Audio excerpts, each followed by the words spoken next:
नमस्कार मित्रों, श्री राजाराम उच्च माध्यमिक विद्यालय मौजियावास हिंगलाज नगर सांसौर के online YouTube channel Rajaram school Sansaur पर आपका स्वागत है।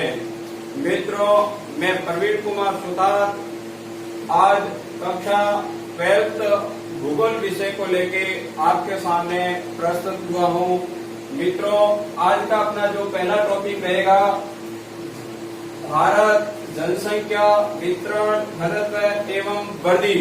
मित्रों, आज हम भूगोल के अध्याय भारत जनसंख्या वितरण घनत्व एवं वृद्धि का विस्तृत अध्ययन करेंगे। सबसे पहले अपन बात कर देते हैं, एक शब्द है अपने सामने कि जनसंख्या। जनसंख्या से क्या तात्पर्य है? यानी सबसे पहले जनसंख्या शब्द का तात्पर्य है कि लोगों की संख्या, और इसका अपना अध्ययन करेंगे कि किन क्षेत्रों में इनका वितरण अधिक पाया जाता है और किन क्षेत्रों में इनका वितरण कम पाया जाता है।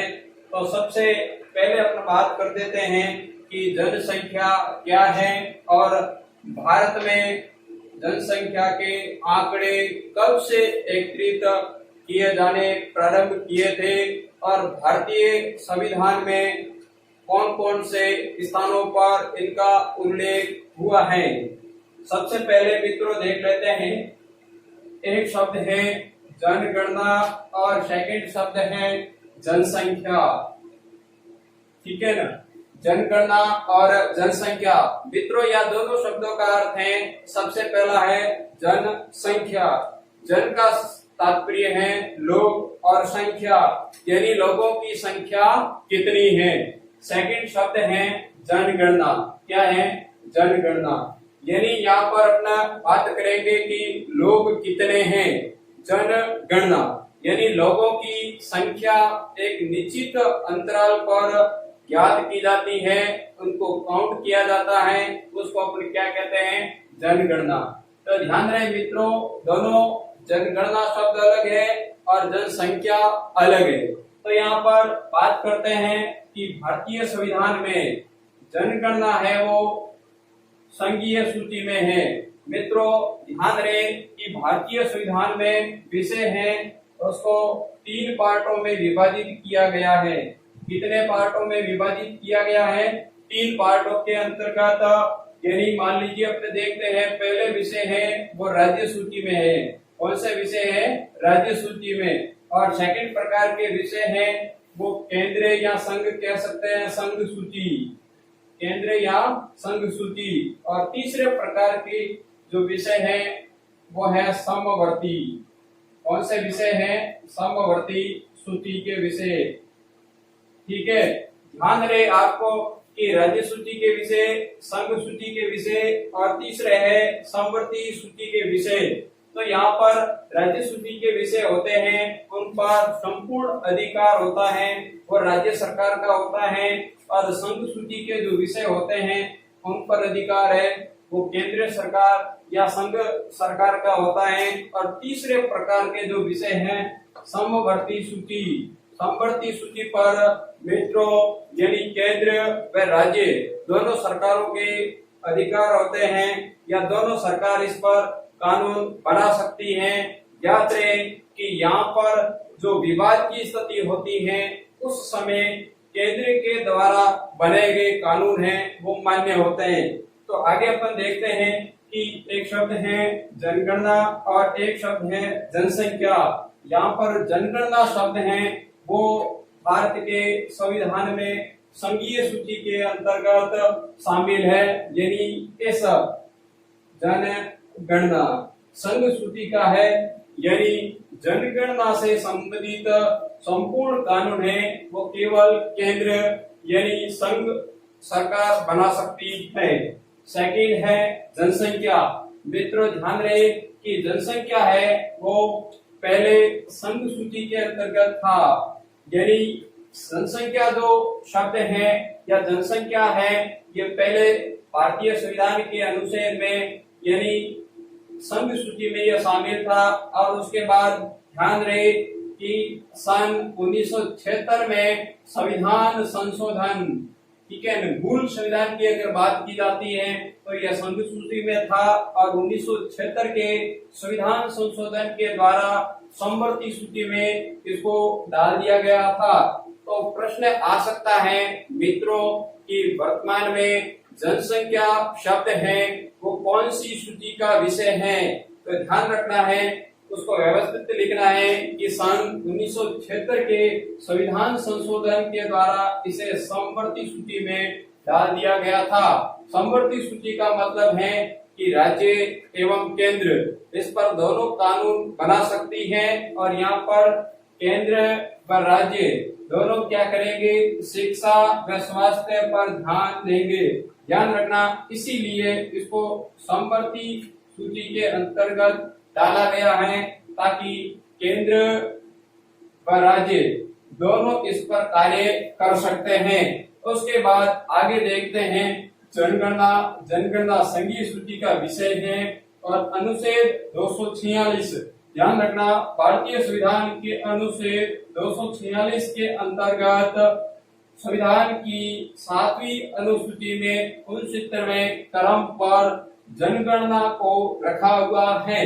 तो यहाँ से बढ़िया प्रश्न हो सकता है कि जनगणना शब्द है वो भारतीय संविधान के कौन से अनुच्छेद में इसका जिक्र हुआ है। तो ध्यान रहे मित्रों एवं विद्यार्थियों की अनुच्छेद 246 के अंतर्गत जनगणना शब्द का प्रयोग हुआ है। तो उसके बाद भारत में जनगणना अधिनियम है सन 1948 के अंतर्गत बना है। यहाँ से छोटा प्रश्न हो सकता है कि भारत में जनगणना अधिनियम कब बना था। सन 1948 में जनगणना अधिनियम बना था। तो उसके बाद है आगे अपन देखते हैं कि जनगणना 2011 यानी जो वर्तमान में अपने जनगणना से संबंधित आंकड़ों का अध्ययन करेंगे, ये सभी आंकड़े सन 2011 की जनगणना के अनुसार हैं। जो ध्यान रहे मित्रों कि अंतिम जो जनगणना हुई है वो कौन सी हुई है, जनगणना 2011 के अनुसार, और उससे पहले की जनगणना है वो 2001 के अनुसार। तो मित्रों ध्यान रहे कि भारत में जनगणना व्यवस्थित जनगणना के बाद प्रत्येक 10 वर्ष के अंतराल में जनगणना की जाती है। तो वर्तमान में अंतिम जनगणना कौन सी हुई थी, जनगणना 2011, इसका विशेष ध्यान रखना। यानी जनगणना 2011 के समय, जनगणना 2011 के समय जनगणना आयुक्त कौन थे, इसका विशेष ध्यान रखना कि 2011 के अनुसार उस समय जनगणना आयोग सी चंद्रमौली थे। यानी यहाँ पर शब्द थे आ रहा है, इसका मतलब है कि वर्तमान में कोई और है। ये जनगणना जब 2011 में हुई थी उस समय आयुक्त कौन थे, सी चंद्रमौली। उसके बाद है वर्तमान में जनगणना आयुक्त कौन है। वर्तमान में जनगणना आयुक्त है विवेक जोशी। याद रहे मित्रों, यहाँ पर शब्द है वर्तमान, क्या है, वर्तमान। यानी जनगणना 2011 के समय कौन थे, सी चंद्रमौली। 2011 की जनगणना की बात करते हैं और उसका हम वितरण, घनत्व, वृद्धि और जनसंख्या की संरचना आदि का इस अध्याय में हम विस्तृत अध्ययन करेंगे। सबसे पहले अपन बात करते हैं कि वर्तमान में जो जनगणना है, अंतिम जनगणना कौन सी है। तो ज्ञात रहे मित्रों, अंतिम जनगणना वो कब हुई थी, 2011 में। और उसके बाद है कि भारत की, प्रश्न आ सकता है कि भारत की कौन सी जनगणना है। तो यहाँ पर केवल मैं शब्द बता रहा हूँ कि कौन सी जनगणना है। तो ध्यान रखना कि भारत की 15वीं जनगणना है। कौन सी जनगणना है, 15वीं, इसका विशेष ध्यान रखना है। तो उसके बाद है कि स्वतंत्र भारत, यानी भारत आजाद होने के बाद कौन सी जनगणना है। तो ज्ञात रहे कि यहाँ पर 7वीं जनगणना है। कौन सी है, 7वीं।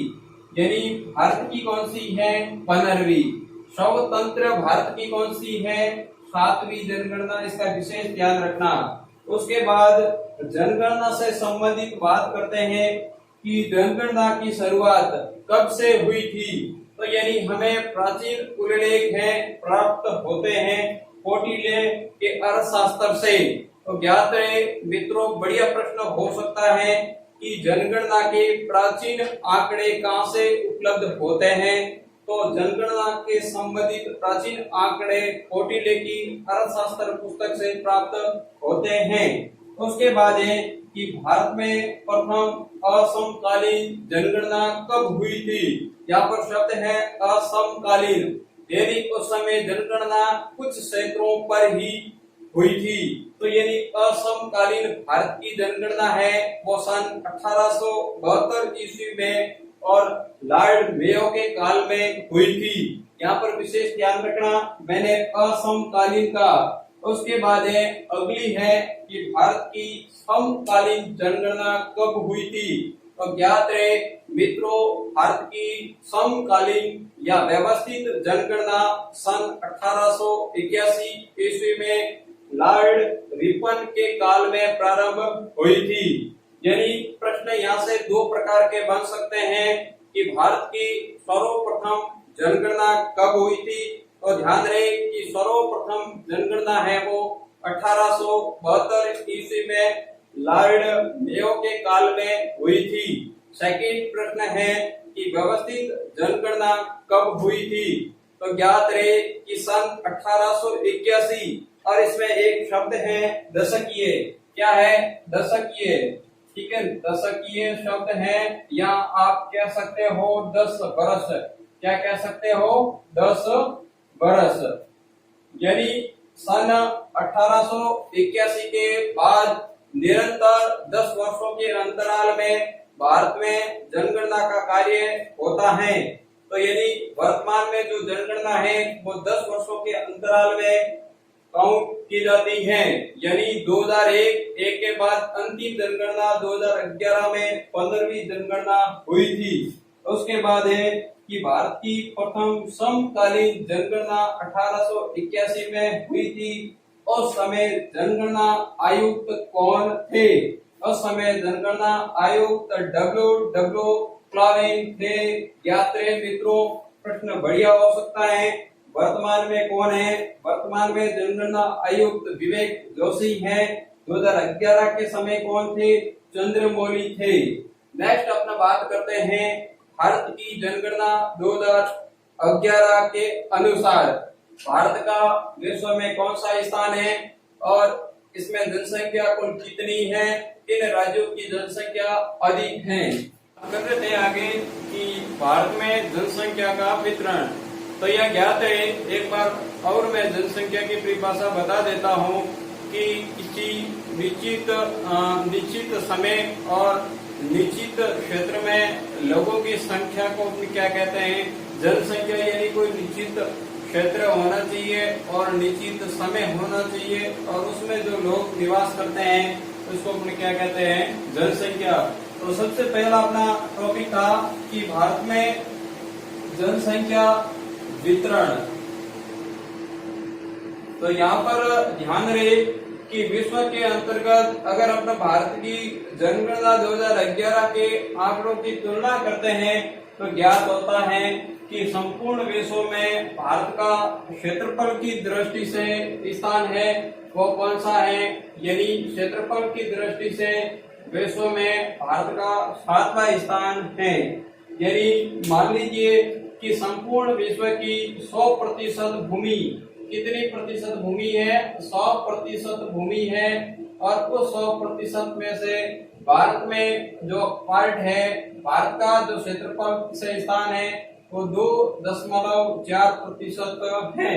तो ध्यान रखना कि संपूर्ण विश्व में क्षेत्रफल की दृष्टि से भारत का कौन सा स्थान है? 7वां स्थान है। ज्ञात रहे कि सबसे बड़ा क्षेत्रफल की दृष्टि से देश है वो कौन सा है? रूस। और उसके बाद है सेकंड स्थान का है वो कौन सा है? कनाडा। उसके बाद तीसरे स्थान का देश है वो कौन सा है? चीन। उसके बाद है अगला देश कौन सा है? संयुक्त राज्य अमेरिका, संयुक्त राज्य अमेरिका, या આપણે कह सकते हैं यूएसए। और उसके बाद अगला देश कौन सा है? ब्राजील। कौन सा है? ब्राजील। और उसके बाद है अगला देश कौन सा है? ऑस्ट्रेलिया। कौन सा देश है? ऑस्ट्रेलिया। और उसके बाद है 7वां स्थान है वो किसका है? भारत का है। किसका है? भारत का। तो ध्यान रखना, विश्व में क्षेत्रफल की दृष्टि से भारत का स्थान है वो कौन सा है? 7वां है। संपूर्ण विश्व का भारत में 2.4% भूभाग स्थित है। सबसे बड़ा रूस, कनाडा, चीन, यूएसए, ब्राजील, ऑस्ट्रेलिया, और 7वां नंबर है वो भारत का है। यह तो है क्षेत्रफल की दृष्टि से। और अगली बात है कि जनसंख्या की दृष्टि से, यानी पॉपुलेशन की दृष्टि से, और सन 2011 की जनगणना, सन 2011 की जनगणना के अनुसार विश्व में भारत का स्थान है वो जनसंख्या की दृष्टि से कौन सा स्थान है? सेकंड स्थान है। ज्ञात रहे विद्यार्थियों कि यहाँ पर प्रथम स्थान है वो किसका है? चाइना का है। यही जनसंख्या की दृष्टि से चीन के बाद, और जनसंख्या जनगणना 2011 के अनुसार 1,21,01,00,000 के साथ भारत का द्वितीय स्थान है। यानी संपूर्ण विश्व की 100% जनसंख्या, कितनी प्रतिशत जनसंख्या? 100% जनसंख्या में से 17.5% जनसंख्या है वो भारत में निवास करती है। तो ध्यान रखना कि हमने यहाँ पर दोनों आंकड़ों का विश्लेषण किया। क्षेत्रफल की दृष्टि से भारत का स्थान है वो 7वां है, जबकि जनसंख्या की दृष्टि से भारत का स्थान है वो द्वितीय है। क्षेत्रफल भारत का 2.4% है, जबकि विश्व की कुल जनसंख्या भारत में 17.5% निवास करती है। इससे ज्ञात होता है कि भारत पर जनसंख्या की जो वृद्धि है अत्यधिक बढ़ रही है, और जनसंख्या अधिक होने के कारण विभिन्न प्रकार के संसाधनों की कमी आ रही है, और भविष्य में भी इसकी संभावना है। तो दोनों आंकड़ों को ध्यान रखना। उसके बाद अपन बात करेंगे कि सन 2011 की जनगणना के अनुसार भारत में जनसंख्या का वितरण शब्द से तात्पर्य है कि जनसंख्या का बसाव। ठीक है, वितरण शब्द से तात्पर्य जनसंख्या का बसाव, यानी किन किन क्षेत्रों में जनसंख्या निवास करती है। कई प्रकार के शब्द आएंगे जनसंख्या में, जैसे कि जनसंख्या वितरण, उसके बाद है जनसंख्या घनत्व, उसके बाद है जनसंख्या वृद्धि, उसके बाद है लिंगानुपात, उसके बाद है जनसंख्या की संरचना। तो ज्ञात रहे मित्रों की सभी शब्द हैं उनका अलग अलग अर्थ है। वृद्धि शब्द से तात्पर्य होता है कि किसी निश्चित क्षेत्रफल एवं निश्चित समय अंतराल में जनसंख्या में होने वाले परिवर्तन को हम जनसंख्या वृद्धि कहते हैं। और जनसंख्या घनत्व से तात्पर्य है क्षेत्रफल और जनसंख्या का अनुपात, जबकि यहाँ पर जनसंख्या वितरण से तात्पर्य है कि किन क्षेत्रों में जनसंख्या कितनी बसाव या निवास करती है। तो ज्ञात रहे कि भारत को हमने 11th क्लास में पढ़ा था कि भौगोलिक दृष्टि से अनेक भागों में विभाजित किया जाता है। जैसे कि हमने पढ़ा था कि एक तरफ सबसे बड़ा हिमालय पर्वत श्रृंखला, उसके बाद भारत का मैदानी प्रदेश, उसके बाद भारत का पठारी प्रदेश, उसके बाद थार का मरुस्थल, उसके बाद प्रायद्वीपीय तटीय क्षेत्र और द्वीप समूह, यानी विभिन्न प्रकार के भौतिक प्रदेशों की अलग अलग विशेषताओं के कारण जनसंख्या का वितरण भी अलग अलग प्रकार का देखने को मिलता है। जैसे कि भारत को अगर अपन देखते हैं कि भारत की कुल 1 अरब 21 करोड़ जनसंख्या है, वो सभी क्षेत्रों में सभी क्षेत्रों में समान प्रकार से निवास नहीं करती हैं। अगर भारत को अपने देखते हैं तो भारत के कई ऐसे भौतिक प्रदेश हैं जहाँ पर जनसंख्या का वितरण अधिक देखने को मिलेगा और कुछ इस प्रकार के जो भौतिक दृष्टि से कठिन परिस्थितियों वाले क्षेत्र हैं जहाँ पर जनसंख्या का बसाव कम देखने को मिलेगा। सीधा सा यहाँ पर उदाहरण देखते हैं कि भारत का मैदानी प्रदेश, कौन सा प्रदेश? मैदानी प्रदेश। और मुख्य तौर पे मैदानी प्रदेश के अंतर्गत पहला अगर राज्य देखते हैं उत्तर प्रदेश। कौन सा राज्य है? उत्तर प्रदेश। जहाँ पर अगर बात की जाती है कि भारत की सर्वाधिक जनसंख्या किस राज्य में है, तो भारत की सर्वाधिक जनसंख्या है इसी राज्य में निवास करती है, उत्तर प्रदेश। उसके बाद है पंजाब, हरियाणा, बिहार और छत्तीसगढ़। मुख्य रूप से इन मैदानी प्रदेशों में भारत की अधिकतर जनसंख्या निवास करती है। एक तरफ अगर बात की जाती है कि भारत के मुख्य तौर पे जो प्रमुख 5 राज्य हैं, जैसे कि पहला राज्य यूपी यानी उत्तर प्रदेश, उसके बाद सेकंड राज्य है महाराष्ट्र और उसके बाद है तीसरा बिहार और उसके बाद है चौथा पश्चिम बंगाल और उसके बाद है आंध्र प्रदेश। कौन सा राज्य है मित्रों? आंध्र प्रदेश। ठीक है ना। यानी भारत के ये 5 राज्य हैं जो कि भारत के कुल कितने क्षेत्रफल का पार्ट है, 100 में से 30% भूभाग है इन 5 राज्यों में स्थित हैं और इनमें भारत की कुल जनसंख्या है वो लगभग 50% जनसंख्या निवास करती है। तो ज्ञात रहे कि भारत की सर्वाधिक जनसंख्या इन्हीं राज्यों में निवास करती है, उत्तर प्रदेश, महाराष्ट्र, बिहार, पश्चिम बंगाल, आंध्र प्रदेश। यानी ये संपूर्ण भारत का भूभाग है 30%, जबकि इनमें जनसंख्या निवास करती है वो 50% करती है।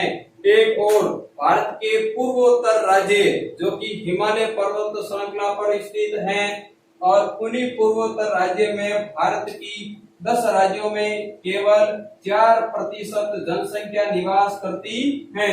मैंने बात की थी कि अलग अलग भौतिक प्रदेशों में जनसंख्या का वितरण अलग अलग रूप से देखने को मिलता है। जैसे कि मैदानी प्रदेश में भारत की सर्वाधिक जनसंख्या निवास करती है। सेकंड नंबर का भारत का भौतिक प्रदेश है प्रायद्वीपीय पठारी और खनिज विविधता की दृष्टि से भारत का एक महत्वपूर्ण भौतिक प्रदेश है और इसी प्रदेश में भारत की काफी जनसंख्या निवास करती है। और तीसरे प्रकार का जो भौतिक प्रदेश है तटीय मैदान, इसमें जनसंख्या मैदान प्रायद्वीपीय पठार की तुलना में कम निवास करती है। इस प्रकार भारत के अलग अलग भौतिक प्रदेशों में अलग अलग जनसंख्या का बसाव देखने को मिलता है। यानी भारत के अलग अलग क्षेत्रों में अलग अलग जनसंख्या का बसाव देखने को मिलता है। जो भौतिक प्रदेश है अगर भौगोलिक परिस्थितियों की दृष्टि से मनुष्य के अनुकूल है, उसमें जनसंख्या का वितरण अधिक देखने को मिलता है। भले आप संसार में देख सकते हैं या भारत में देख सकते हैं, जैसे कि भारत का मैदानी प्रदेश है जहाँ पर यानी नदियों की स्थिति अनुकूल होने के कारण एवं मैदानी प्रदेश होने के कारण भारत की अधिकतर जनसंख्या है इन्हीं क्षेत्रों में कृषि कार्य करती है। सेकंड नंबर का जो भारत का भौतिक प्रदेश है प्रायद्वीपीय पठार, और इसी प्रायद्वीपीय पठार में जनसंख्या निवास करने का कारण है कि खनिज विविधता की दृष्टि से ये प्रदेश है वो महत्वपूर्ण है और इन प्रदेशों में अधिकतर जनसंख्या है वो नगरीय क्षेत्र में निवास करती है। उसके बाद है कि हमने पढ़ा था कि अलग अलग क्षेत्रों में अलग अलग जनसंख्या का वितरण देखने को मिलता है, पर यह अलग अलग होने का क्या कारण है, इसको कौन से कारक हैं जो कि प्रभावित करते हैं। तो विद्यार्थियों विशेष ध्यान रखना, क्योंकि यहाँ पर कई ऐसे कारक हैं जो कि जनसंख्या वितरण को क्या करते हैं, प्रत्यक्ष या अप्रत्यक्ष रूप से प्रभावित करते हैं। सबसे पहला कारक अपन देखते हैं कि जलवायु। जैसे कि हम पढ़ेंगे विश्व के संदर्भ में कि विश्व की विभिन्न प्रकार की जनजातियां, जैसे कि एस्किमो जनजाति, बुशमैन जनजाति या कालारी मरुस्थल पे निवास करने वाली बुशमैन का सीधा सा उदाहरण देख सकते हैं कि जो विषम परिस्थितियों में निवास करती है। तो किसी भी भौगोलिक या भौतिक प्रदेश की जलवायु अगर मनुष्य के लिए अनुकूल होगी तो वहां पर जनसंख्या अधिक निवास करेगी। जैसे कि उष्णकटिबंधीय प्रदेश और शीत कटिबंधीय प्रदेश दोनों की तुलना अगर की जाती है तो शीत की तुलना में उष्ण कटिबंध और समशीतोष्ण कटिबंध में जनसंख्या अधिक निवास करेगी। तो ध्यान रहे कि जिस प्रदेश की जलवायु है वो लोगों के अनुकूल होगी, उस प्रदेश में लोगों का जो वितरण है वो अधिक देखने को मिलेगा। सेकंड नंबर का है कि धरातल। यहाँ पर धरातल से अगर लेते हैं सीधा सा एक शब्द आता है उच्चावश। क्या आता है? उच्चावश। उच्चावश। और इसका तात्पर्य है कि यहाँ पर जो पार्ट समुद्र तल से अत्यधिक ऊपर है, जैसे कि हिमालय पर्वत श्रृंखला या पूर्वोत्तर भारत की पहाड़ियां, उन क्षेत्रों में लोगों की संख्या कम देखने को मिलेगी।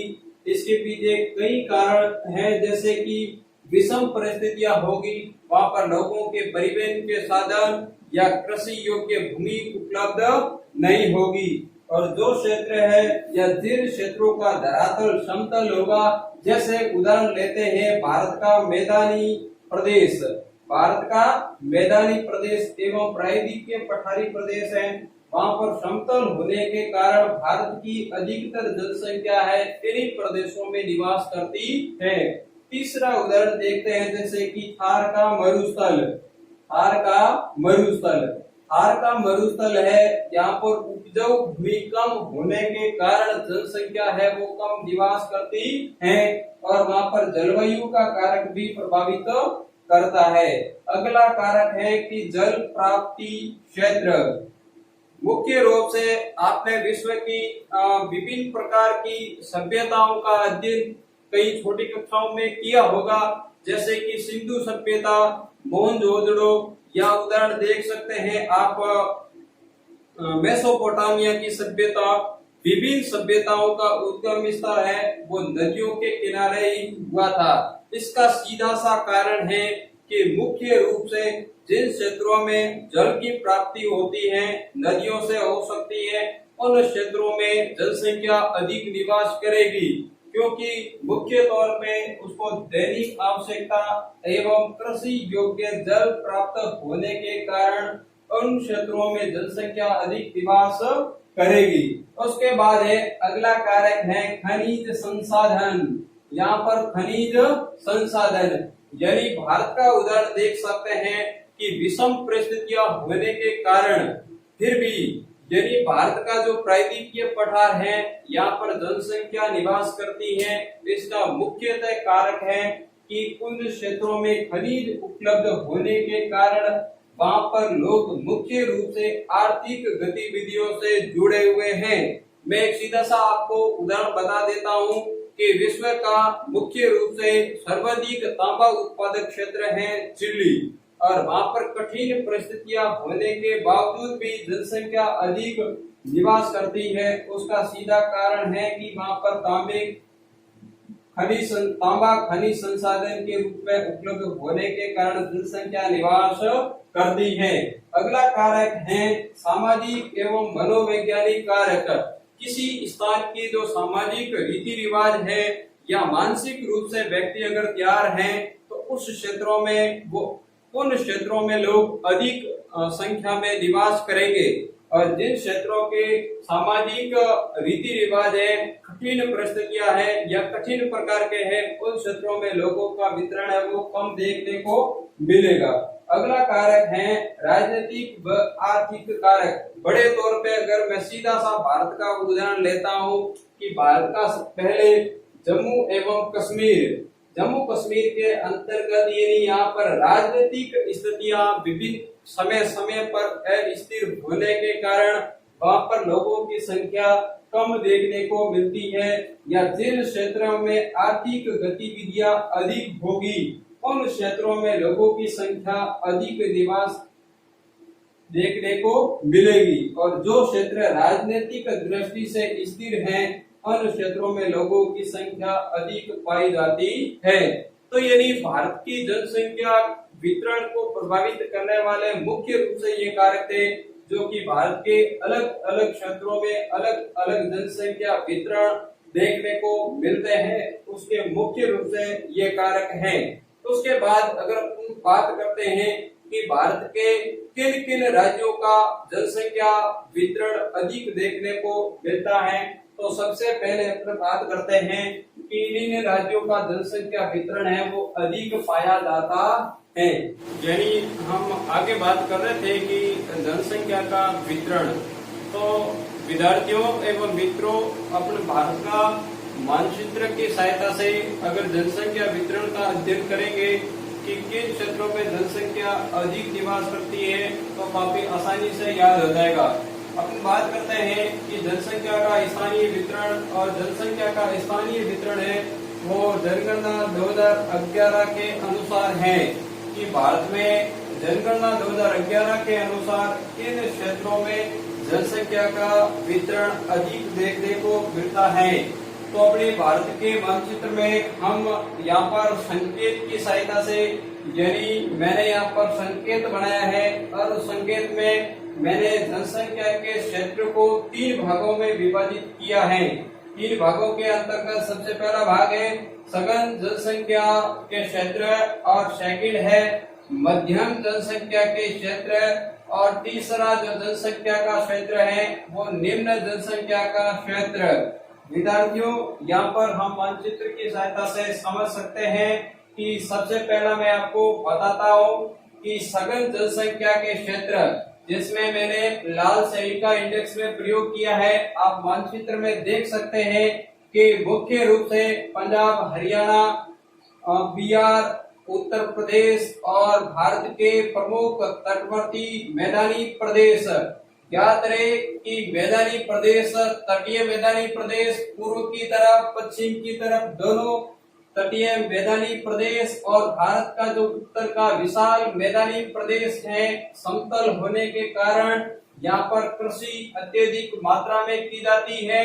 और इस साइड में यहाँ पर मुख्य रूप से भारत, पूर्वोत्तर भारत का ये छोटा सा क्षेत्र है, यहाँ पर सघन जनसंख्या देखने को मिलती है। हमने अभी पहले बात की थी कि भारत के अलग अलग भौतिक प्रदेशों में अलग अलग जनसंख्या का बसाव या वितरण देखने को मिलता है। तो इस क्षेत्र में भारत की जो जनसंख्या है वो सघन जनसंख्या वितरण देखने को मिलती है। उसके बाद है अपना बात करेंगे सेकंड नंबर का, जो कि मध्यम जनसंख्या का क्षेत्र है, जिसमें मैंने इस प्रकार के जो स्याही का प्रयोग किया है। मुख्य रूप से इस साइड में ये गुजरात का क्षेत्र है और महाराष्ट्र का क्षेत्र है, और इस साइड में अपनी बात करते हैं कि कर्नाटक, उसके बाद है केरल और तमिलनाडु और आंध्र प्रदेश के जो अंदर वाले क्षेत्र हैं, और मुख्य रूप से ये जो प्रायद्वीपीय पठार अपने कह सकते हैं, जिसका आकार त्रिभुज के समान है, इस प्रायद्वीपीय पठार, और इस साइड में ये भारत, पूर्वोत्तर भारत का जो ये छोटा क्षेत्र है, यहाँ पर जनसंख्या है वो मध्यम जनसंख्या क्षेत्र देखने को मिलता है। तो ज्ञात रहे कि सबसे पहले सर्वाधिक जनसंख्या कौन से क्षेत्रों में पाई जाती है। सर्वाधिक जनसंख्या भारत के मैदानी प्रदेश और तटीय मैदानी प्रदेश में देखने को मिलती है। सेकंड नंबर का कौन सा क्षेत्र है जहाँ पर मध्यम जनसंख्या देखने को मिलती है? सेकंड नंबर का है प्रायद्वीपीय पठार। तो दोस्तों यहाँ पर आपको लग रहा है कि कुछ बीच बीच में क्षेत्र है जहाँ पर जनसंख्या निम्न देखने को मिलती है। इसका सीधा सा कारण है कि विभिन्न यहाँ पर पर्वतीय क्षेत्र होने के कारण, ऊंचाई अधिक होने के कारण इन क्षेत्रों में जनसंख्या का जो वितरण है वो निम्न देखने को मिलता है।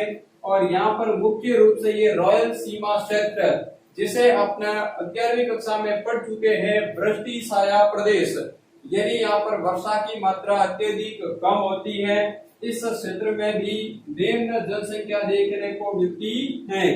तो यहाँ पर अगली बात की जाती है कि निम्न जनसंख्या वितरण के क्षेत्र, मुख्य तौर पे भारत का एक बड़ा क्षेत्र है वो पर्वतीय क्षेत्र आपको दिख सकता है, आपको दिख रहा है, जैसे कि जम्मू कश्मीर, हिमाचल प्रदेश, पूर्वोत्तर भारत के राज्य और बीच के जो पर्वतीय क्षेत्र है, रॉयल सीमा क्षेत्र है, गुजरात का कच्छ क्षेत्र है, पश्चिमी राजस्थान का अधिकतर क्षेत्र है, इन क्षेत्रों में निम्न जनसंख्या वितरण देखने को मिलता है। तो यहाँ पर हमने मानचित्र की सहायता से भारत में जनसंख्या वितरण का स्थानीय प्रारूप देखा था, वो भी जनगणना 2011 के अनुसार। आगे अपन बात करेंगे कि भारत में सर्वाधिक जनसंख्या वाले राज्य कौन से हैं और निम्न जनसंख्या वाले राज्य कौन से हैं। दोस्तों ये अगले भाग सेकंड में अपना अध्ययन करेंगे। दोस्तों श्री राजाराम उच्च माध्यमिक विद्यालय भोजियावास हिंगलाज नगर के यूट्यूब चैनल में जो पाठ्य सामग्री है वो किस प्रकार की है, कमेंट बॉक्स में जरूर लिखें। अगर ये पाठ्य सामग्री आपको उचित लगे तो इस चैनल को सब्सक्राइब व लाइक जरूर करें। धन्यवाद।